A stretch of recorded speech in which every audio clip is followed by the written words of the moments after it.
Recruitment rules, guidelines on recruitment rules, जिसे हम abbreviate करते हैं आरआर से, ऑफिस मेमोरेंडम डेटेड 6 मार्च 2013।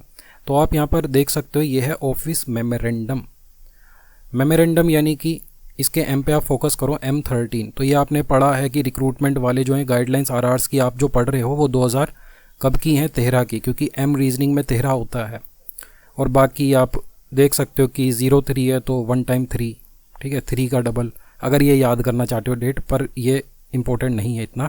कुल मिला के यहाँ पर यही हो जाता है कि recruitment rules are statutory. Statutory मतलब क्या होता है, जो भी लॉ के द्वारा डिसाइड करा जाता है, यानी कि नॉर्म्स जो होते हैं कुल मिला के जो लॉ डिसाइड कर देता है।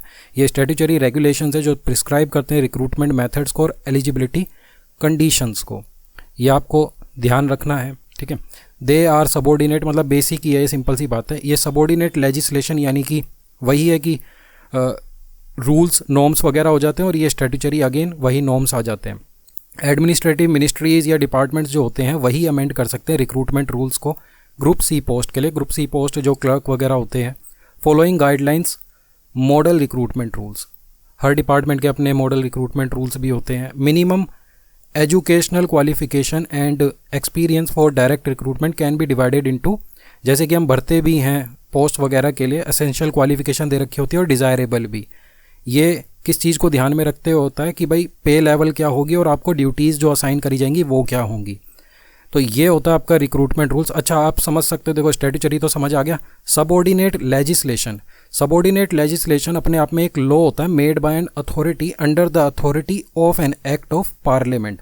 तो पार्लियामेंट के एक्ट के अंतर्गत जो भी एक टाइप ऑफ लॉ है बनाया गया एक अथॉरिटी के द्वारा, under the authority of an act of, मतलब पार्लियामेंट का जो एक्ट है उसकी अथॉरिटी के अंतर्गत एक अथॉरिटी बनाती है a type of law, that is subordinate legislation. तो ये हमारा क्लियर हो गया आपको रिक्रूटमेंट रूल्स की जो भी गाइडलाइंस हैं, इसके ये 4 पॉइंट। अब आप समझो कि रिक्रूटमेंट के जो मेथड्स होते हैं वो क्या क्या होते हैं। अच्छा, इससे पहले मैं एक बात बताऊं, एक छोटा सा आप शब्द याद रख सकते हो, यहाँ मैं लिख देता हूँ DPDARS।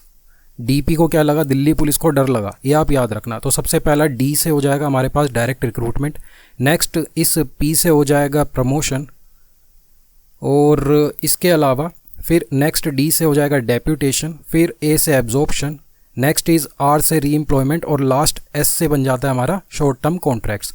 अगर आप फोकस करो डायरेक्ट रिक्रूटमेंट पर, डायरेक्ट रिक्रूटमेंट ओपन होती है हर कैंडिडेट्स के लिए जो भी एलिजिबल होते हैं as per the provisions regarding age, educational qualification and experience. उसके बेसिस पर यहाँ पर जो भी प्रोविजंस बना रखे होते हैं उनके अकॉर्डिंग डायरेक्ट रिक्रूटमेंट ली जाती है। और obviously as prescribed in recruitment rules, आपने देखा था 2013 के थे वो ऑफिस मेमोरेंडम जो था मार्च का, 6 मार्च 2013 का। नेक्स्ट प्रमोशन, प्रमोशन जो होता है एक रिक्रूटमेंट मेथड होता है जो रिक्वायर करता है determining qualifying service years. Okay, तो यहाँ पर कुल मिला के होता है कि आपने सर्विस ईयर्स क्वालिफाई कर लिए आगे की प्रमोशन के लिए, वो ऑलरेडी हमें पता है, सिंपल सी बात है। रेगुलर नोट एड होक, ये एड होक नहीं है। एड होक होता है कि भाई हमें किसी चीज़ की ज़रूरत है तब वो बना दी, और फिर जैसे एड होक जजेस की पोस्ट बना देते हैं और फिर डिसॉल्व कर देते हैं। Service period is considered for promotion eligibility, ये प्रमोशन के बारे में सिंपल सा। नेक्स्ट डेप्यूटेशन, डेप्यूटेशन जो होता है उसमें ऑब्वियस सी बात है जो ऑलरेडी अपॉइंटेड ऑफिसर्स होते हैं, मतलब कुछ ऑफिसर्स पहले से जो काम कर रहे थे किसी और डिपार्टमेंट में, उनको डेप्यूटेशन की वजह से, मतलब डेप्यूटेशन नाम के इस मेथड से अपॉइंट करा जाता है for a limited period in central government. After this they return to their parent cadres, वापस अपने पेरेंट कैडर पर आ जाते हैं जो जहाँ पहले काम करते थे। फॉर आइसोलेटेड पोस्ट डेप्यूटेशन या फिर शॉर्ट टर्म कॉन्ट्रैक्ट्स प्रेफर करे जाते हैं, जो आइसोलेटेड पोस्ट होती हैं जिनकी ज़्यादा मतलब थोड़ा सा ये मतलब कुल मिला के जो शॉर्ट टर्म कॉन्ट्रैक्ट होता है ज़्यादा देर का काम नहीं होता। डायरेक्ट रिक्रूटमेंट लैक करता है प्रमोशन को और करियर प्रोग्रेशन एवेन्यूज़ को। नेक्स्ट आ जाता है एब्जॉर्प्शन। एब्जॉर्प्शन थोड़ा सा अलग होता है, it is not similar to direct जो आपका हो जाता है कुल मिला के। अभी हमने इससे पहले पढ़ा था DPDA, हाँ D जो पढ़ा था डेप्यूटेशन, उससे थोड़ा सा अलग है क्योंकि absorption refer to permanent recruitment in post और ग्रेड। इनिशियल डेप्यूटेशन ऑफिसर को परमानेंटली एब्जॉर्ब कर लिया जाता है अगर रिक्रूटमेंट रूल्स डिक्टेट करता है एब्जॉर्प्शन को। वहाँ पे वो कहते हैं कि हाँ भाई आप कर सकते हो रिक्रूटमेंट रूल्स पर, लेकिन वही है कि इंक्लाइंड है। Absorption only applies to central या फिर स्टेट गवर्नमेंट ऑफिसेस। ये तो ऑब्वियस सी बात है। नेक्स्ट इसके बाद DPDA, अब डर लग रहा है। आर से री एम्प्लॉयमेंट क्या होता है?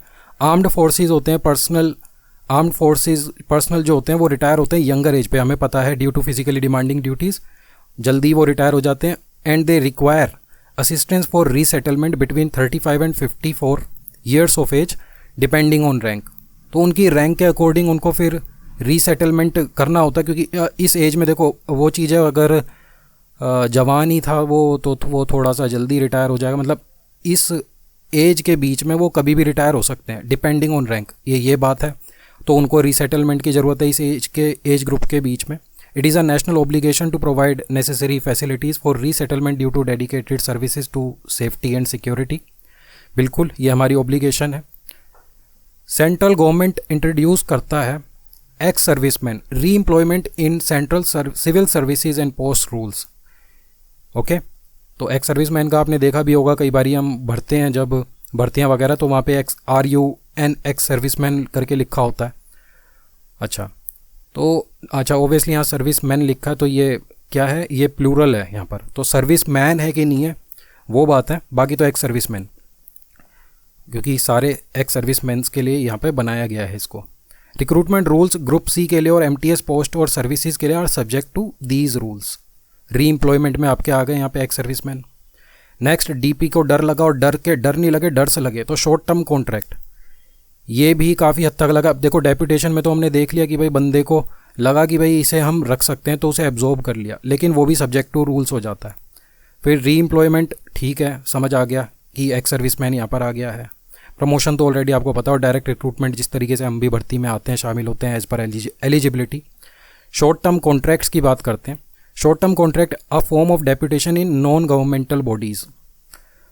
ऑफिसर्स फ्रॉम नॉन गवर्नमेंटल या फिर नॉन गवर्नमेंट बॉडीज़, ज़्यादा अच्छा होगा इसे हम गवर्नमेंटल बोलें अगर, can apply for central government post.